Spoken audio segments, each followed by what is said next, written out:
Welcome to part 2, the second video in this training. This video is going to focus on understanding the Global Fund and the USAID programming cycle.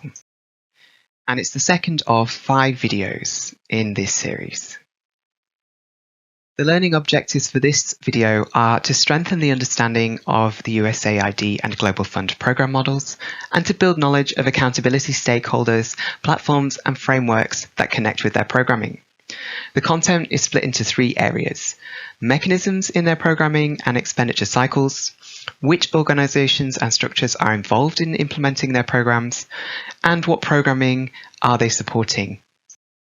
First off, let's look at the mechanisms in those programming and expenditure cycles. So let's start with the Global Fund. The Global Fund uses performance-based funding and performance indicators to assess how effective activities are. And activists can use this information to advocate to direct funds away from ineffective activities or towards more effective ones. And it's also possible to use public data from the national monitoring and evaluation systems to independently evaluate the performance of the Global Fund and hold them accountable. So their Global Fund strategic framework for data use for action and improvement at country level is the basis for all monitoring and evaluation activities. This requires partners to develop a performance framework, and this outlines indicators and targets and a monitoring and evaluation plan. There's information on the stages of involvement in the program cycle available through this link, which is included in the guide. And broadly, the Global Fund has 4 core principles. Country ownership, so countries are responsible for meeting their own challenges and determining their own needs and priorities, and implementing the responses to HIV, TB, and malaria. Performance-based funding is about countries being awarded initial funding on the basis of well thought out proposals, but continuous funding is dependent upon demonstrating results against agreed targets. So it's not necessarily a guarantee that funding would continue. The partnership principle is about everyone being involved in the decision-making process. So that's government, private sector, academics, faith-based organizations, non-governmental organizations, and communities living with and affected by the 3 diseases. And transparency, finally, is about transparency in applications for funding, in those funding decisions, in grant performance, in results, in governance, and every aspect of the Global Fund. So all audits and investigations are openly published and available online. And this can be used to support community-led monitoring and accountability activities. Now, there are several processes and actors involved in the programming cycle which can provide entry points for advocacy and for accountability. The country coordinating mechanism at the national level, the eligibility performance assessment carried out on those country coordinating mechanisms, community engagement in the country health sector, eligibility performance assessments, baseline and endline assessments, principal recipients of Global Fund funding, and subrecipients and sub-subrecipients preceded over by the principal recipients. And in the process of selecting partners, there are opportunities for advocacy and influence as well. So principal recipients are selected by the country coordinating mechanism and assessed by the local fund agents in that country for their financial, managerial, programmatic capacities. And once they're selected, they sign a grant agreement with the Global Fund, and then those principal recipients select subrecipients through a national, open, transparent process. And they must assess capacity to carry out work, as well as how representative of different communities those subrecipients are. Measuring impact is a priority for the Global Fund strategy, and performance is monitored and assessed through different progress updates and annual funding decision processes. The first key performance indicator is important. This is focused on the number of lives saved and infections averted. And at country level, impact is measured through progress of the disease control programs in reducing mortality and morbidity. And principal recipients and overall grant performance are measured and rated based on programmatic performance against different indicators which look at coverage or output level in the performance framework. And so broadly, this can be broken down to performance in monitoring and evaluation, management of programs, financial systems, and health product management. But it's important because performance ratings are considered in deciding whether to continue or replace a principal recipient under a new grant. And they can also affect funding allocation amounts. So there is a strong impact of past programs, which is used as an incentive. So if you have done well or performed well in your previous grant, that might increase the amount of allocated money which can be released per disease, so for HIV, TB, or malaria. And impact is assessed annually. A low impact might trigger reprogramming. Now, PEPFAR, as the other main global funder of HIV programming, and USAID as its main implementer, sets out its annual planning progress of country operational plans. And these determine how PEPFAR's strategy will look in each country that receives funding the following year. And PEPFAR coordinates with the Global Fund to ensure that there's no duplication of areas of focus and what they're prioritizing in each country. And the COP sets out the goals and priorities for that country, what strategies and interventions are going to be used, who, where, how, why, what will be prioritized, the targets, and the detailed budget. So this is a tool for tracking progress, which can be used for accountability. A useful resource is the PEPFAR Watch listserv, which can be joined by emailing the email address included at the bottom of this slide. There are also regional operational plans that exist at regional levels in a similar way. PEPFAR has 3 planning processes which can be potential opportunities to engage. So bilateral programs directly with a country must undergo or complete a country operational plan. So in 2021, these included Ukraine, Uganda, Tanzania, Zambia as examples. Secondly, regional platforms similarly must undergo a regional operational planning process. And the third process is country pairs. So these are 2 countries working together for cross-border collaboration. And you can see more information in the resource linked below, PEPFAR 2021 Country and Regional Operational Planning Guidance. The planning cycle is quite a streamlined process, and it involves adopting learning and strategies and innovations that have been brought up during implementation. So it's an annual opportunity to influence, as well as for PEPFAR and partners to make strategic programmatic changes. And the operating unit field teams work with headquarters and in consultation with other stakeholders to plan and make real-time changes. They review the different country contexts, the geographic areas, the data gathered, other global HIV investments, for instance, from the Global Fund, from private donors, from development partners, to ensure that those priorities are aligned. A test question now to review the learning of what we've discussed so far. What are the key ways that the Global Fund or USAID and PEPFAR ensure impact in programming cycles?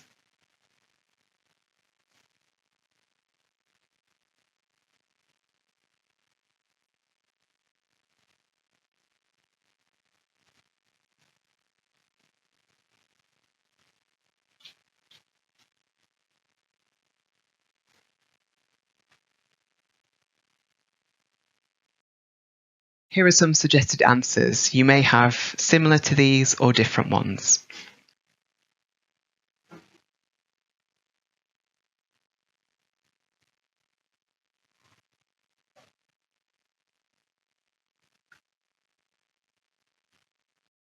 Let's move on to the second section of the video now. Which organisations and structures are involved in implementing Global Fund programmes? Now I'd like to briefly describe the different platforms and bodies of the Global Fund, and I will go through briefly each of the ones in this list. The first being the Country Coordinating Mechanism, often referred to as the CCM. This is a national multi-stakeholder body which includes representatives from different sectors, so from private, public, there might be government, there might be NGOs, and there should be someone representing the communities affected by HIV, TB, and or malaria. in each of these. And their primary responsibilities are to submit funding requests on behalf of the country to the Global Fund and ensuring oversight of implementation of grants. And that means having oversight of the work of the principal recipient. The principal recipient is the body or organisation who accepts financial and programme responsibility to implement the grant. And they might have their own programmes and activities, but they can also disperse funds to other organisations who are known as sub-recipients. And some countries have sub-recipients as well. Local fund agents are independent firms selected in each country, and they serve as the eyes and ears on the ground for the Global Fund. Partners are technical agencies who might share their expertise with the Global Fund Secretariat and with countries to support the implementation of programs. And the Global Fund Secretariat is responsible for the day-to-day implementing program funding decisions and for grant management. They're there to support the grant management happening in countries. The Technical Review Panel is an independent body of experts in different fields. They review and evaluate funding requests, and they can help to improve the technical strength of funding requests. Finally, trustee. So the World Bank serves as the trustee for all Global Fund money. They disperse funds to countries upon the instructions of the Global Fund Secretariat. Additionally, the board of the Global Fund is the governance body. It sets the strategy for the organisation and it approves all the funding requests. I've pulled out here the Technical Evaluation Reference Group, which is an evaluation advisory group. They report to the Global Fund board and they evaluate the business model, the investments, all of the impact of the Global Fund, and they also do thematic reviews and give recommendations to the Global Fund board. Finally, the Office of the Inspector General is another independent body, and it's tasked with auditing country programs and investigating issues of fraud or abuse. It promotes best practice, it works with risk, and identifies those instances of fraud. So these are all, again, opportunities to engage with the different mechanisms of the Global Fund and to use their different roles as ways to highlight gaps in accountability. A prompt question here for you to think about: if you know, who is the principal recipient in your country?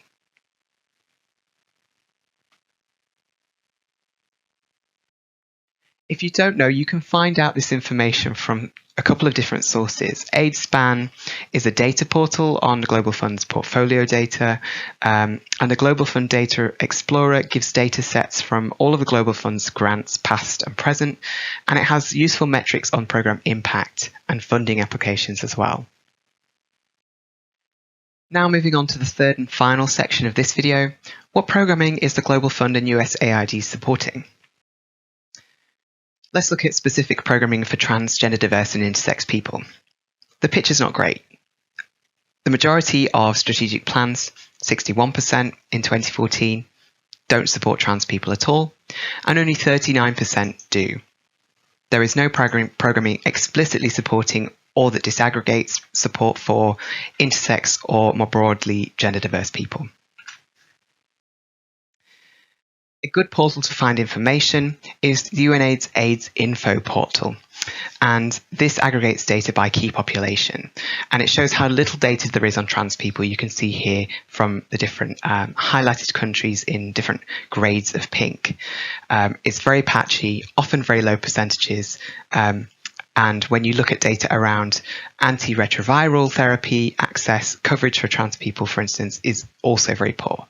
Again, no tracking of data for intersex or gender diverse people more broadly. A question to prompt you to think about your own context now. What Global Fund or USAID supported programs and services are there in your country? Do you know any that support trans, gender diverse or intersex people? Have a think about this at your own pace, or you can pause the video to go through this question on the work plan. And if you don't know where to find out this information, I encourage you to go again to AidSpan, the Global Fund Data Explorer. Additionally, there is the UNAIDS AIDS Info portal, which I showed the screenshot of in the previous slide. And USAID data is available on their website as well. Now let's move on to looking at what responses the Global Fund and USAID support nationally. Not every country has key population funding from the Global Fund, and this is where the USAID funding might offer complementary funding to cover this gap. Again, looking at the Global Fund Data Explorer is a good place to find out which organisations are receiving funding, how much is going to transgender, diverse or intersex-led organisations, and what the split is between USAID and Global Fund money coming in. To give you an idea of what kind of information you can find from the different data portals and what is being funded, I've pulled out a couple of country examples. Starting with Ukraine, you can see that the Global Fund is present as well as PEPFAR, and you've got information there on who the principal recipients are. You can find out who the fund portfolio manager is in this case, and who the local fund agent is, being PwC, and you can see how PEPFAR has engaged through the COP 2020 process as well. In Uganda, you can see that the majority of funding is from the US government this time, and there are two Global Fund HIV grants currently active, and the amounts that they are allocated. You can see as well that PEPFAR is funding community-led monitoring as part of its grant, particularly in the first one that it's using community scorecards as feedback mechanisms, and that it was engaged in the COP19 process and COP20 process to include community-led monitoring as well. For Tanzania, the picture is slightly different. The majority of funding is from UNAIDS, and I've referenced an external source here from Accountability International. Their African HIV financing scorecard is incredibly useful, and it shows the split in donor dependence. You can see here the majority, 44%, is on the domestic public expenditure, compared to 0% funding from PEPFAR and 15% from the Global Fund. And you can also see for PEPFAR, community-led monitoring activities were supported in COP21 and who that's involving in terms of partners. Within the Global Fund, you also have the COVID-19 response mechanism, which was activated with the start of the pandemic. And there's an overview here at the link. You can go to the Global Fund website, but this essentially supports countries to mitigate the impact of COVID, and it supports urgent improvements in health and community systems. You can also look at the Global Fund Data Explorer to get information on this. And there is data on the number of grants that serve transgender, diverse and intersex people, and those that support community-led monitoring. You can look at this only by looking at individual grants when you go to that Data Explorer. Ukraine received a grant under this response mechanism and included the needs of the trans community around access to shelter within this, as well as support for community-led advocacy and research, a form of community-led monitoring. It looks at studying the quality of health services and access for trans people. These will be used to develop a system to respond to healthcare rights violations, and monitoring is implemented by communities of people who use drugs, as well as community monitoring of medical and social services for men who have sex with men. In Zambia, you can see that the application under the response mechanism had different NGOs involved, including Transbantu, and there is allocation for community-led advocacy and research, as well as community-led monitoring. And this includes activities to monitor gender and human rights violations against key populations and other vulnerable groups. Another prompt question for you here to round off. I ask you to reflect on experiences and lessons from Global Fund and USAID programs in your country.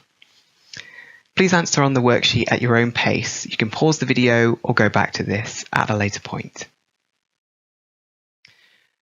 So that finishes this section looking at understanding the Global Fund and USAID programming cycle. And the next video will look at monitoring and funding for community-led monitoring and accountability.